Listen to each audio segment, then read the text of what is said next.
The America's Democrats podcast, a project of 21st Century Democrats, is made possible by contributions from our listeners. Want to do more? Go to americasdemocrats.org and click Donate. And thank you for allowing us to be your voice. And if you enjoy the show, please share it with your friends on Facebook and Twitter, and leave us a review on your favorite podcast app.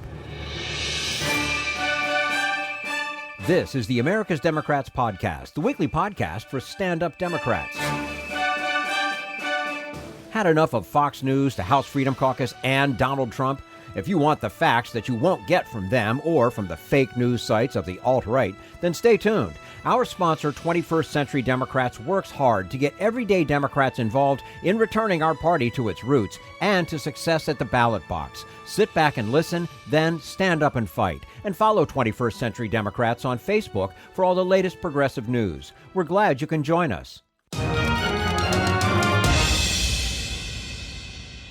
And we say hello to Janelle Jones, who is an economic analyst at the Economic Policy Institute, where she works with EPI's program on race, ethnicity, and the economy, and the Economic Analysis and Research Network. She also worked as an economist at the Bureau of Economic Analysis. Janelle Jones, thank you so much for joining us today on americasdemocrats.org. Thanks so much for having me. I'm excited to talk to you about the minimum wage. Well, and we are glad to have you and looking forward to talking to you about just that. We've seen so much progress on minimum wage increases. It's kind of becoming hard to track, but fortunately for us, that's exactly what you do at the Economic Policy Institute. So in regards to states taking action on the minimum wage, give us a picture of where we are at this moment. Right. So what we've seen over the last couple of years is because of inaction at the federal level, that states and cities have really taken it upon themselves to give their lowest paid workers an increase. And so 21 states and the District of Columbia have changed their minimum wage laws in the past few years. And one of the reasons why I love working at EPI and all of the data that we have is we have a very handy interactive map on our website that shows you the difference in minimum wage and tipped minimum wages across cities and states. Now, when you look at what has been accomplished at state levels, who's organizing these efforts and what strategies are they using? So the success of recent minimum wage campaigns is really based on bringing in this multiracial, multi-generational coalition across cities and states. And I don't think that we can say enough about the Fight for 15 movement, which has just been amazing over the past couple of years of bringing people in who aren't usually involved in, having a collective bargaining voice on the workplace and advocating for themselves. It's really bringing in workers who usually aren't involved. So we've seen coalitions that involve low-wage workers, particularly in fast food and retail, who've really just band together and realized that collectively we might actually be able to get some movement on this. So is it just about standing up and saying as a group, hey, look, we all need to be paid better? And I mean, it almost doesn't seem like that's enough. But so it's got to be more than just a group of people coming up and saying, hey, wait a minute, we can't take this anymore. Or is it just that?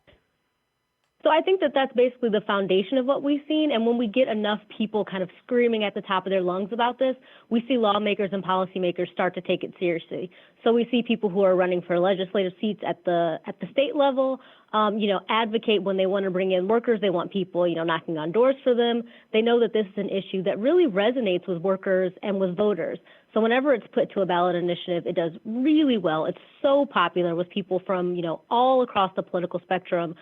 So really people running for office have to take this seriously. And I think that's because the coalition movement on the ground is really doing such a good job of kind of putting this in the face of people. So even if you've got enough people, you're going to listen to your constituency, I guess, is the bottom line there. Right. And you don't really have to all the time, but when you have something that is this popular across so many different groups of people, you're kind of left without a choice. Yeah. Now, even with this kind of progress, there's still a missing piece that hasn't changed since 2009, and that is the federal minimum wage. What exactly is the federal minimum wage, and why is it so hard to change? Right. So the federal minimum wage was established in the 30s as part of the Fair Labor Standards Act, and it was basically to ensure that workers were paid a fair amount for the work that they did. And the current federal minimum wage is only at $7.25. and it has not been raised since 2009. And the tipped minimum wage is actually $2.13, and hasn't been changed since the early 90s. So what we've seen over the past couple of years is the value has just eroded because there has not been an increase. And when we have seen like small increases, they haven't been enough to kind of offset this decline. And I think one of the reasons why it's so difficult to increase is because there's just so much pushback about what a federal minimum wage increase will do to businesses, particularly to small businesses, and to the economy as a whole. But historically, the federal minimum wage changed much more often, if I'm not mistaken, correct, than it has. I mean, all of a sudden, it seems like it just stopped in 2009 and it was not going to budge, whereas before, every few years, it did change, right? No, you are absolutely correct. So up until like the late 60s, it was actually not only was it changing, but it was actually keeping pace with productivity. So this is saying that as workers become better workers, they're producing more of the economy is growing, the federal minimum wage was actually moving along with that increase. And EPI has this very famous chart that shows you how those two things tracked so closely up until about 1968. And then there was kind of just a decision at the federal level to just let the value of the minimum wage fall and not have it keep pace with productivity.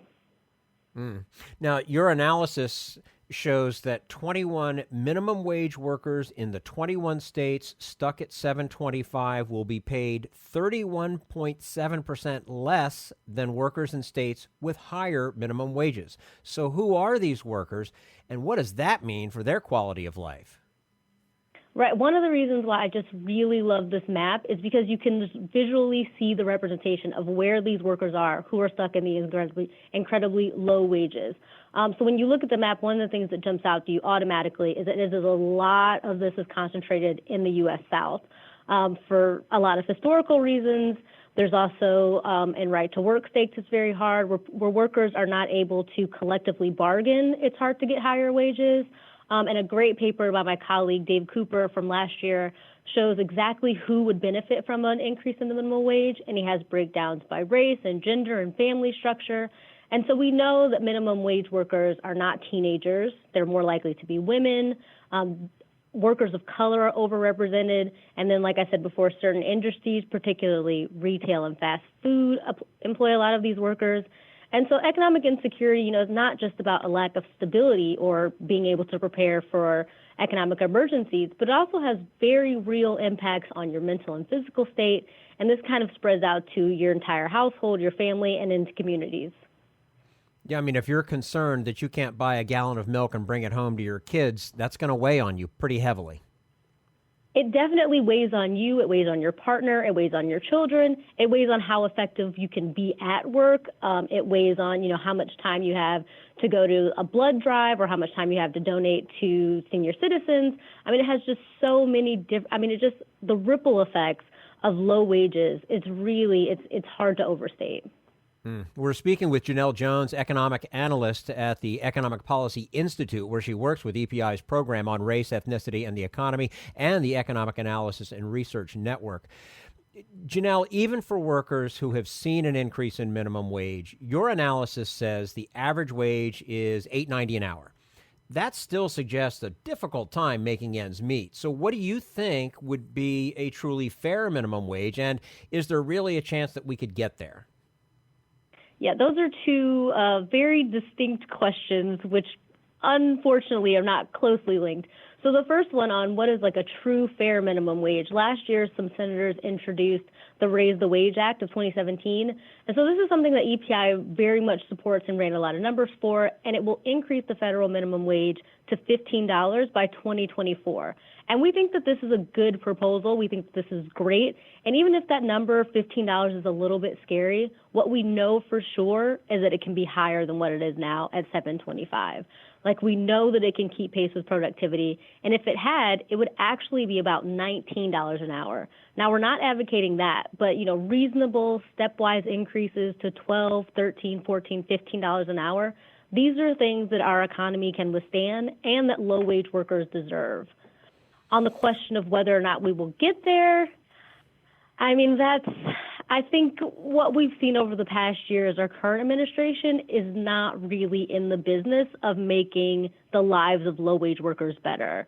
So I think, it hasn't increased since 2009. We don't have a particular political environment that is friendly to workers and to increase in wages. So I don't think we have a chance. But what I think is hopeful and optimistic and exciting is that states and cities are seeing this and saying, this is ridiculous. We're not going to keep doing this. We're going to increase the wages of our low-wage workers ourselves because we know that the federal government is not going to step in on this issue. Mm-hmm. And, from everything that I've heard and read, those states that have taken the initiative and have raised their minimum wage, the results have been positive thus far. They really have. And this is something that we say all of the time, is that when you give low-wage workers more money in their paychecks, they're not saving it, which is something that wealthy people do. They're not squirreling it away. They're using it to buy their kids' school supplies. They're using it to maybe get maintenance done on their car. They're using it to maybe go out to eat once a week. Low-wage workers, when they see an increase, no matter how small, that circles right back into the local economy immediately. Mm-hmm. Now, looking ahead, what states will be taking this on in the near future? So we've seen a lot of action in a couple of states that have campaigns coming in 2018. The campaign in Massachusetts that wants to fold in paid leave with a $15 minimum wage is definitely off the ground and moving. After we saw an increase in Montgomery County, Maryland last year, we can definitely expect a campaign that will tackle a statewide increase sometime in the coming months. We also saw, shockingly, the minimum wage actually went down in some states in Missouri after it was preempted at the state level. So there definitely is going to be a campaign to get that on the ballot in 2018, so that they can see those increases that they actually saw for a few weeks last year, but were then taken away. And I think as more states increase, once your region has a higher minimum wage of $10, $11 an hour, it's not really going to make economic sense for you to be the one place that pays $7.25. So as we see states increase, we might be able to see people being kind of peer pressured into giving workers the raise they deserve. Mm-hmm. Okay. Janelle Jones, economic analyst at the Economic Policy Institute, joining us today on americasdemocrats.org, talking minimum wage. Janelle, thank you so much for joining us today. We appreciate your time and look forward to having you back again with us soon. Thanks so much for having me. You're quite welcome. And this is americasdemocrats.org, the weekly podcast for stand-up Democrats.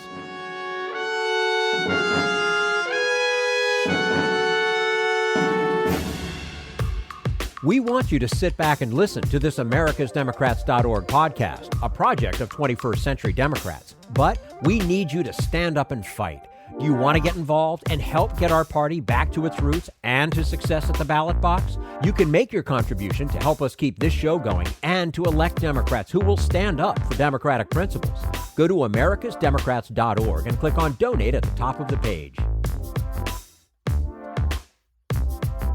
Last July, several GOP senators combined their 5-watt intellects to charge that inflation was rising because of, quote, insane tax and spending spree of President Biden and the Democrats. Never mind that the insane spending is for such sensible, productive, and enormously popular national needs as child care and jobless benefits. Mitch McConnell's rabidly partisan flock saw the chance to politicize the public's legitimate worries about rising prices. You poor consumers are made to pay more for basics, they squawked, because of Socialist Joe's investment in grassroots people. Follow the ricocheting pinball of the GOP's logic. 1, they say that helping hard-hit families induces them to refuse to go to work. 2, this creates blockages in the global supply chain. 3, this causes shortages of everything. 4, this forces corporate bosses to raise all prices, which 5, slams the middle class and poor, so 6, lazy workers cause inflation. Whoa! Rube Goldberg couldn't have dreamed up a more fantastical diagram to deflect attention from what's really happening, namely that instead of an inflation problem, we have a corporate greed problem. Of course, the greedmeisters insist that their pursuit of excess corporate profits has not driven any price surges. In our economy of free market competition, they snap, prices are established by the law of supply and demand. It's the magic of the marketplace, they explain. But magicians don't do magic, they perform illusions. and the illusion of free market competition implodes when it hits the reality that our economy doesn't remotely resemble a competitive marketplace. This is Jim Hightower saying, for some 40 years, corporate-directed government policies have been transforming America into monopoly nation, letting the few gouge the many. That's where inflation comes from.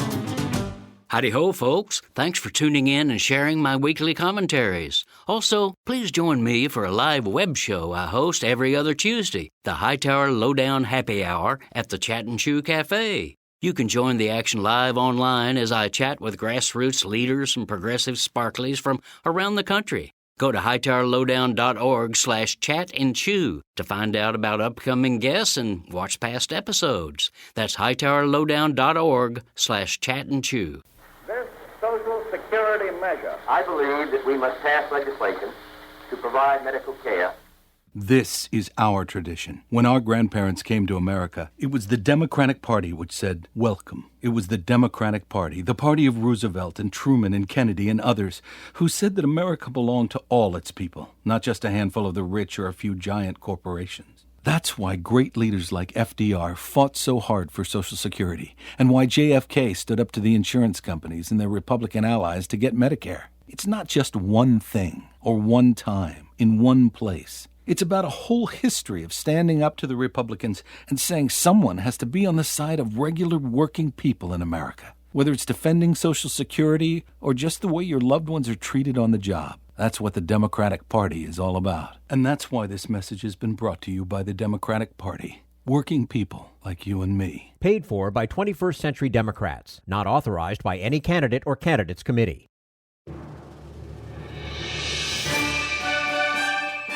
And we say hello to Sam Pizzigati, who co-edits inequality.org for the Institute for Policy Studies. His newest book is The Case for a Maximum Wage. Sam Pizzigati, thank you so much for joining us today on the America's Democrats podcast. And thank you for having me. Well, certainly our pleasure to have you with us. Sam, what is a maximum wage and how would it actually work?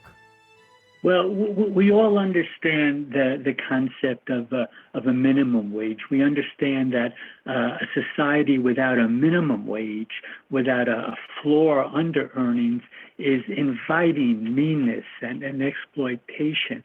Well, societies without an adequate maximum wage, without a ceiling on earnings, invite exploitation and meanness too. When we allow our most powerful to keep as much as they can grab, we create, with these sort of outrageous rewards, we create an incentive for outrageous behavior.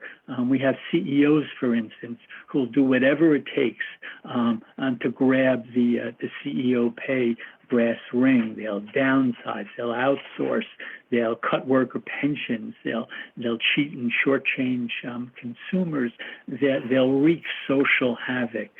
So I think with this as the reality that's facing us, lots of people are talking about the idea of capping income. So how could a maximum wage work? Well, historically, advocates for a maximum wage have talked about a 100% tax rate on income over a certain point. So back in 1942, President Franklin D. Roosevelt asked Congress for a 100% tax rate on income over $25,000. Now, income over $25,000 in 1942 would equal about almost $400,000 today. Now, Congress didn't give FDR that 100% maximum wage tax rate, but they did give members of Congress did give FDR a 94% top tax rate. And over the next 20 years in the United States, our top tax rate hovered around that 90%. And we saw the emergence in those years of the first mass middle class in world history. But that equality couldn't be sustained. And that's why advocates for a maximum wage are now moving in a different direction. They're not concentrating, we're not concentrating just on redistributing wealth, but we're talking about how we're looking at how wealth gets pre-distributed in the first place. Why is this an important idea for our nation right now? Well, I think because what we've seen over the past 4 decades now is we've seen incredible growing inequality in the United States, and we've paid a price for that all across the board with our economy, with our democracy, even with the coarsening of our culture. I think we're realizing that unequal societies, excessively unequal societies, simply don't work very well. Now, one way of looking at this is a difference between redistributing and pre-distributing wealth. Why is this distinction important, and what has been the failure of redistributing wealth? Well, redistribution, as traditionally practiced in the United States and around the world, takes as a given the inequality that a modern economy creates, then uses the tax system to clean up that inequality. But the problem is the wealthy always push back hard, really hard, against that cleanup. That the wealthy consider high tax rates on high incomes as a personal affront, and they can see a direct personal benefit from reducing those top rates. Meanwhile, average people see only an indirect benefit from high taxes on high incomes. So you have a basic political asymmetry here. The rich are battling much more intensely because they see a vested personal interest in the struggle. They're battling much more intensely to cut top tax rates than everybody else is battling to keep them high.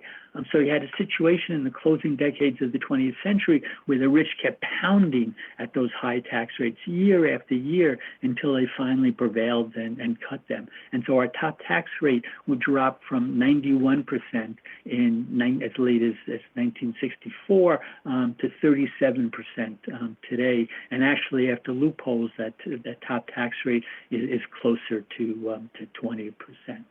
So what lesson have egalitarians learned from all this? We've learned that we need to start thinking about preventing excessive income inequality before it gets locked in. We need to prevent our most powerful from grabbing an outsized share of the wealth our economy creates. And we can do that. We can begin to do that if we focus on capping the pay gap between top corporate executives and their workers. In the middle of the 20th century, our most powerful CEOs were averaging about 30 times what their workers make. Today, they routinely make over 300 times what their most typical workers are making. Wow. We're speaking with Sam Pizzigati, who co-edits inequality.org for the Institute for Policy Studies, and his newest book is The Case for a Maximum Wage. Sam, you've been thinking and talking about this idea for over 2 decades. You've noted it wasn't taken very seriously when you started. How have attitudes changed since then? Well, they've changed substantially. Back in the early 1990s, when I first started researching and writing about this, it was hard to find any serious political figure anywhere in the world who was talking about the idea of a maximum wage, talking about the idea of capping income. Now you do. You can find serious people. So, for instance, in France, in the last French presidential election last year, in the first round of that presidential voting, Jean-Luc Mélenchon, who was the candidate of the most progressive party on the ballot, his platform called for a maximum wage in France, and he came within 4 percentage points of winning that first round election. In the UK, Jeremy Corbyn, who is the head of the leader of the British Labour Party, last year started talking about the idea of a maximum wage in Great Britain. And right here in the United States, Congressman Keith Ellison from Minnesota, who is the deputy chair of the Democratic National Committee, so a fairly important person politically in the United States. Keith Ellison speaking this past March before the annual retreat of Congressional Progressive Caucus called for a maximum wage. So you see in top progressive leadership around the world, you see an interest in this idea of capping income. And public attitudes are changing too. We've seen 3 polls just this spring. In South Africa, there was a question that pollsters asked, a business group asked in a poll about the idea of a maximum wage for corporate executives. And people in the South African public supported that idea by 3-to-1 margin. In Australia, last month, in May rather, there was a poll along a similar line, and 75% of Australians said they support the idea of a maximum wage for corporate executives. And here in the United States, Gallup just finished a poll that asked a question that Gallup had previously asked in 2012, and that question was, does society benefit from having a class of very rich people? And among Democrats in 2012, over half of Democrats, 52% back then, said yes, the United States benefits from having a class of rich people. This time, a minority of Democrats, only 43%, said the United States benefits from having a class of rich. So I think this among general publics and among progressive leaders, attitudes really are changing.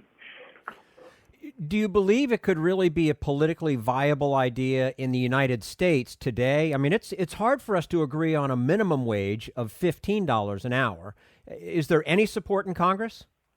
Yes, and in Congress and state legislatures, interest in this idea is growing. And one factor that's increasing that interest is that this year, for the first time ever, corporations in the United States must disclose the ratio between their CEO pay and the pay of their most typical, their median workers.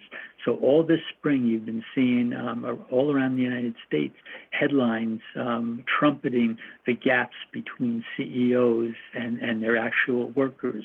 So we know now that last year at Walmart, the Walmart CEO took home almost 1,200 times the pay of the typical Walmart worker. And at McDonald's, the CEO of McDonald's made over 3,000 times the pay of the most typical McDonald's worker. So numbers like these are really opening lawmakers' eyes. And what we see now is that in a half dozen states, there's legislation pending now that would put consequences in place on wide corporate pay gaps. So some of this legislation says that corporations with pay gaps over 25 or 50 or 100 times to 1 should pay taxes at a higher rate than corporations with more modest ratios.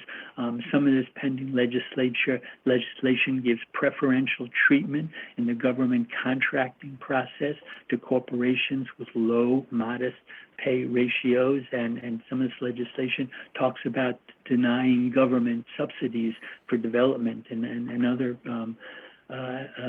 other needs, denying these subsidies to corporations with wide pay ratios.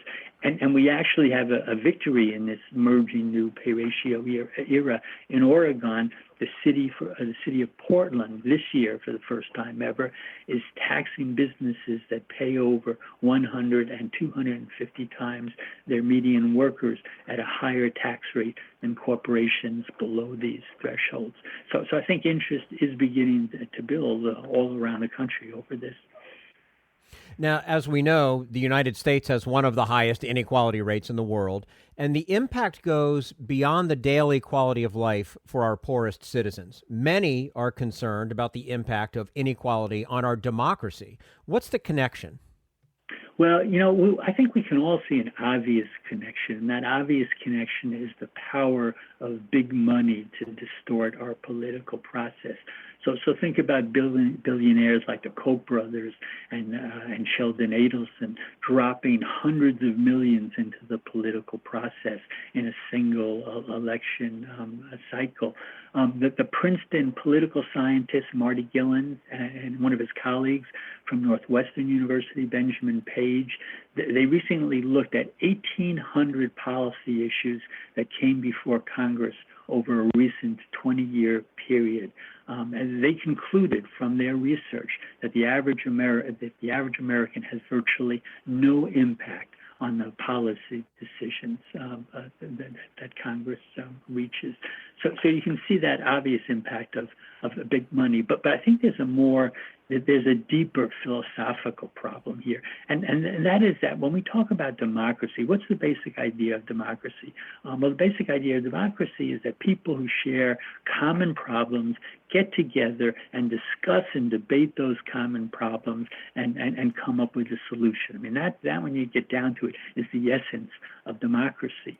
But that assumption assumes that people share common problems. But when you have a deeply unequal society with a small number of very rich people, with a huge gap between that small number of rich people and everybody else, as we have now, then you have a society where people do not share common problems. The problems that those super rich people face are fundamentally different from the problems that average people face. And if you have a deeply unequal society, top-heavy society, those rich people have the wealth and power to impose their priorities upon society. So what do you get? You get what we have in the United States today. You get gridlock, political gridlock, except on those issues that the rich care most deeply about. So I think it's no surprise that over the last year, the only significant legislation that has gotten through Congress is legislation that was enacted last December that gives the rich a phenomenal new tax break. Sam Pizzigati, co-editor of inequality.org for the Institute for Policy Studies, joining us today on the America's Democrats podcast and his newest book, The Case for a Maximum Wage. Sam, thank you so much for your time with us today. We certainly appreciate it and look forward to having you back again with us soon. Thank you very much. You're quite welcome. And this is the America's Democrats podcast, the weekly podcast for stand-up Democrats.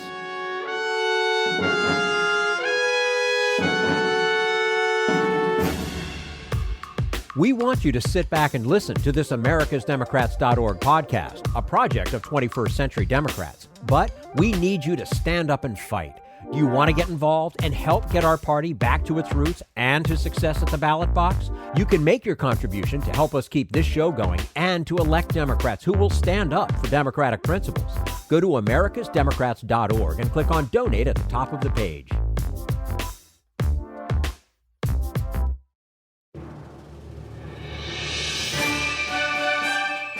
Joining us today to speak about this latest mass murder in Uvalde, Texas, our good friend Igor Volsky. He is the founder and executive director of a great organization that is focused on doing something about guns in this country. It's called Guns Down America, gunsdownamerica.org.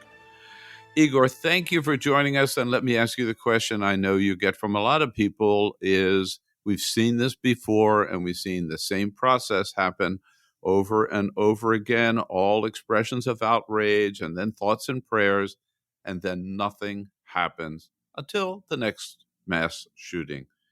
Is there any hope that this time it's going to be any different? There is. And it's because there are two people, Bill, who can break the cycle you're describing. Their names are Chuck Schumer and President Joe Biden. These are they're two people who run campaigns promising to do everything they can to address this issue, to move legislation to address this issue, to use their executive powers to address this issue, to lead on this issue. That's what they say when they need our votes. Now that they're in power, it's a bit of a different story. All of a sudden, you hear a lot about structural obstacles and the filibuster and Joe Manchin and how, everything will probably fail. And so it's just not worth trying. And I submit to you that after 19 kids die, that it is worth trying. That, in fact, you have an obligation to stop your caucus from going on vacation for 2 weeks and to hold discussions during that period about what we can do, what kind of deal we can make in order to make our communities safer. And yes, you might fail because of all of those structural challenges, but at least you're caught actually trying, actually fighting for the American people. You look at the polls on this bill, majorities of Americans and majorities of Black and brown Americans, the core of the Democratic base, urging their elected leaders to do something on this problem because they feel unsafe. And somehow the answer from the Senate Majority Leader and the president is to throw up their hands and say, well, it's just too hard. Well, guess what? Both of you were elected to tackle hard problems, to lead, not to follow whatever Mitch McConnell wants to do. So do it. It's up to them to break the cycle, and frankly, up to Joe Biden to seize this moment of leadership and to show the country that you can break the cycle, that lawmakers can at least try to build safer communities. And I bet you, for that, they will be rewarded in the midterms. I'm not here to defend Joe Biden or Chuck Schumer, but to talk about how we can solve and stop these mass murders, which I know is your goal as well. How can you ignore the fact that Mitch McConnell will, no matter how much talking they do, will invoke the filibuster, and 50 Republicans will vote against it? Let me say several things. So there are some tangible things the president can do that do not require Mitch McConnell. The first is he can open, for the very first time, a White House Office of Gun Violence Prevention. Because right now, Bill, there's not a single senior staffer in the White House whose job and portfolio is solely focused on this crisis. Not one. Let that sink in. Not one. So with a stroke of a pen, without Mitch McConnell, Joe Biden can do this. He's choosing not to. And he's rebuffed pressure from survivors for over a year. But that's something very tangible he could do. That office would help guide the government's response, would help develop a legislative strategy, would widen the pipeline for executive actions that he could be taking. So that's, to me, absolutely critical. Second, however, if I may say, that is not going to get any legislation passed. Well, hold up. I'm building up to it. Okay. Second, the president, his vice president, and cabinet members should be crisscrossing the country, talking to impacted communities, building support for legislation and for the changes that we need. The president should be holding conversations in the White House with key stakeholders, senators, survivors, community members, to show how important this issue is. And then they need to create a real timetable for holding hearings and holding a vote. Now, look, yes, hold up here. I'm getting to it. There is the filibuster. Yes, I would still say that is not getting 60 votes. No, Bill, I get that's not getting 60 votes. But the argument that I'm making to you is, even if in the next few months, in this short term, it's impossible to make progress because of those structural elements, the message that you're communicating to the American people is that you're fighting for them, and that these structural elements and these damn lawmakers who care more about their careers and the lives of their constituents have to go. It's a longer term strategy. And if you don't do what I describe, then you're building absolutely nothing. I'm talking about building power. I'm talking about creating muscle memory for lawmakers to actually do something when tragedy strikes. None of that exists right now. None of it. We need to build it up from the ground. And clearly, by the questions you're asking me, and frankly, so many other interviews I do of people look at me like I have three heads to even suggest that people should freaking fight for the promises they make us when they need our votes. That is incredibly discouraging. Like, 19 kids are dead. If your argument is, well, we can't do anything in the next couple of months because of the filibuster, so let's throw up our arms and walk away, I completely reject that. This is going to take time. But without going through the process that I describe, we will never get there. But again, you and I share the same goal, right? However, I think you are ignoring the fact that today the opposition, I don't believe it's impossible, but the blockage, right, is coming from Mitch McConnell and Senate Republicans, 50 of them, today, they know that 90% of the American people support background checks.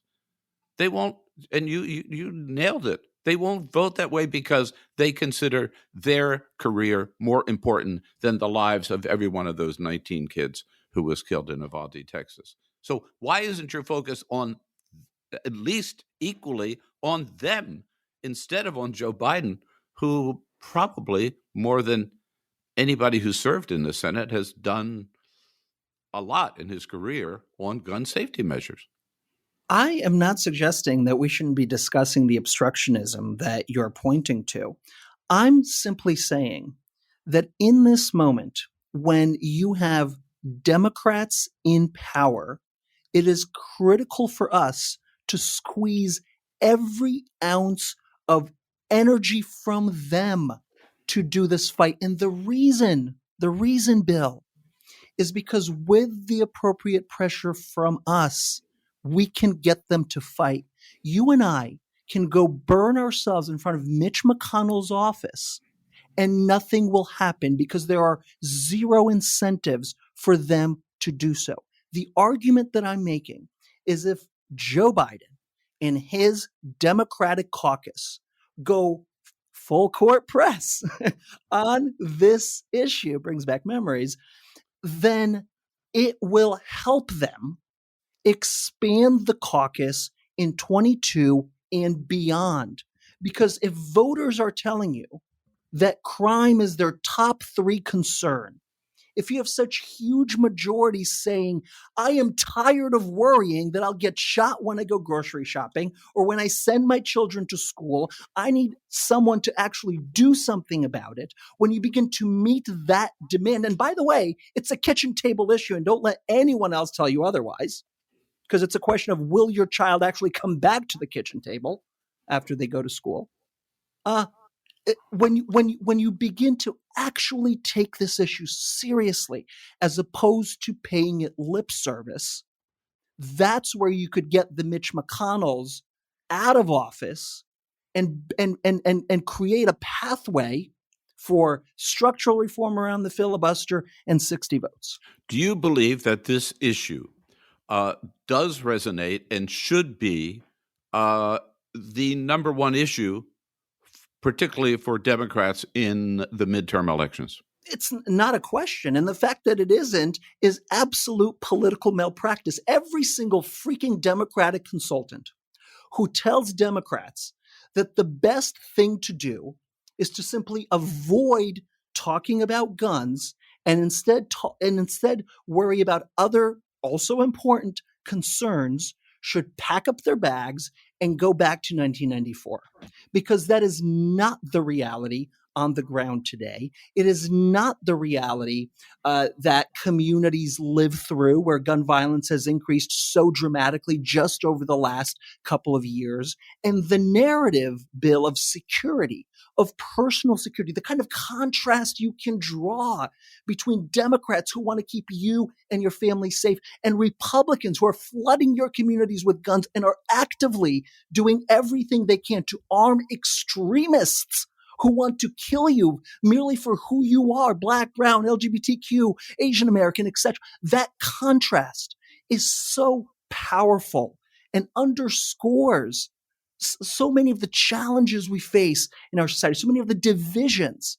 And I just hope that Democrats understand that it's okay to try and use a different kind of playbook in this election, one that doesn't run away from the issue as they have been for decades.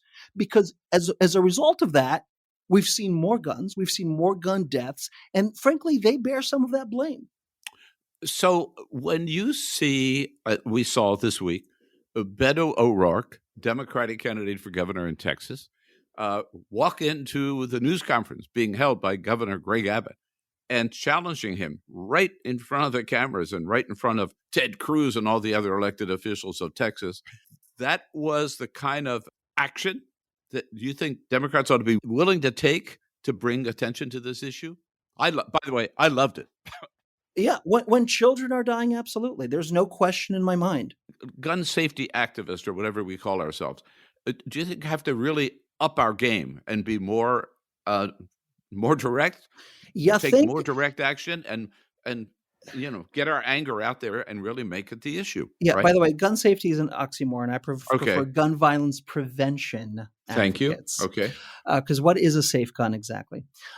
Look, I am stunned, Bill, by the fact that there's not an army of us making the kind of argument that I am. Like, I get that it's fun to go after the NRA and Ted Cruz and how silly and dumb their arguments are about arming teachers and this, that, and the other.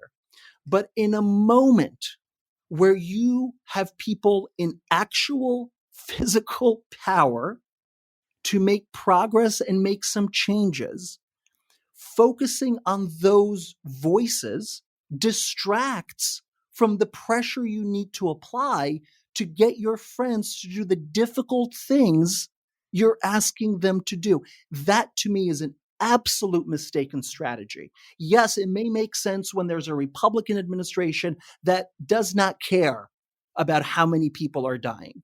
But in a moment when we've elected the biggest champion, as you say, Bill, of gun violence prevention in our history, to allow yourself to simply go to the same old rhetoric and strategy and how, oh my God, the NRA sucks and all the Republicans suck and oh my God, they can't do it. And by the way, can I just say, this whole thing that some people tell me all the time, Igor, there's no 60 votes. He can't even do, Biden can't do anything. He doesn't have 60. Let me tell you something. We need to humble up a little bit, all of us. Okay? If the 2016 elections, if COVID, if Trump taught us anything, is that we, the political class in here in DC, suck at predicting anything.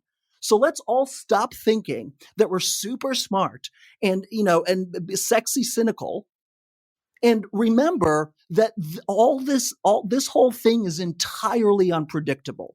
And if you don't fight, then you will most certainly lose. I want to play another voice that we heard this week. One that he's spoken out on political issues before, but this particular time with his passion. I guess my question to you is: so this is Steve Kerr, right, coach of the Golden State Warriors, at the playoffs, who came out and really addressed this issue. Let's listen up. We can't get numb to this. We can't sit here and just read about it and go, well, let's have a moment of silence. And 50 senators in Washington are going to hold us hostage. Do you realize that 90% of Americans want universal background check? 90% of us. We are being held hostage by 50 senators who refuse to even put it to a vote. They won't vote on it because they want to hold on to their own power. It's pathetic. I've had enough. Yeah. Igor, do we need more people like that? More people that you might not expect to Yes. get out on this issue? Yeah, and I love unexpected voices coming in, making arguments that we haven't heard before, that break through the partisan divide. Yeah, he should go organize all of the other sports people that he knows. Yeah. And they should really think critically about what they can do in terms of making sure that it's harder for NRA-backed politicians to make money, in order to make sure that maybe they use the pressure of their large sports franchises that bring in a lot of dollars for cities and states to push and lobby our friends in Congress to do the right thing, use the leverage you have to promote this issue. And that mostly, frankly, that they invest in the communities closest to the pain of everyday gun violence, either by providing economic opportunities, supporting community-based violence intervention and prevention programs. There is so much they can do. I'm so happy to have them part of this conversation. And if they need any more ideas, Steve, call me. California this week. California has probably the toughest gun laws in the country, among them for sure. Governor Gavin Newsom said they hope to pass a couple more this year, including a bill that would allow victims of gun violence to sue the gun manufacturers. Good move? It's a good move. As you know, there's a federal cap, liability shield, that prevents people, survivors, impacted communities from suing manufacturers, dealers, and importers. And I don't know, and I assume that law is going to make it really hard for states to move forward in such a fashion. But again, look, this is the kind of fight I'm talking about, right? You have to show lawmakers who support our issue have to show voters that change is possible. Because right now, all across this country, not only on our issue, but so many other issues, people are just jaded, as you know. They have no trust in government. So making progress is critically important on this. Right. I noticed one other thing I wanted to ask you about is David Frum appeared on Morning Joe the other morning, writes for The Atlantic, and he pointed out, this is another aspect of this that I haven't heard enough people talking about, that so much of the issue of gun violence centers around men using guns against women. You know, even in this case, the shooter in Texas shot his grandmother, right? But then goes to school. At Sandy Hook, the kid shot his mother before he went to Sandy Hook. That I don't hear people talking enough about that aspect of it.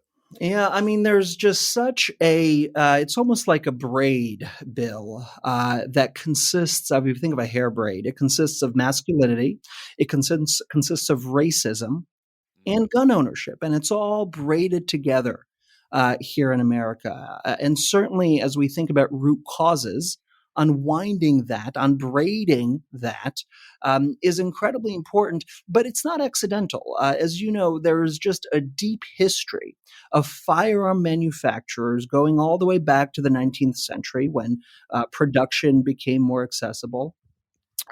Using those themes of racism and masculinity to market guns to Americans. And so as a result, they very successfully created a culture and a language that embraces those two notions. If you liked what you heard, please get involved in our efforts to keep this show going and to elect Democrats who are bringing the party back to its roots. Go to americasdemocrats.org and click on Donate at the top of the page.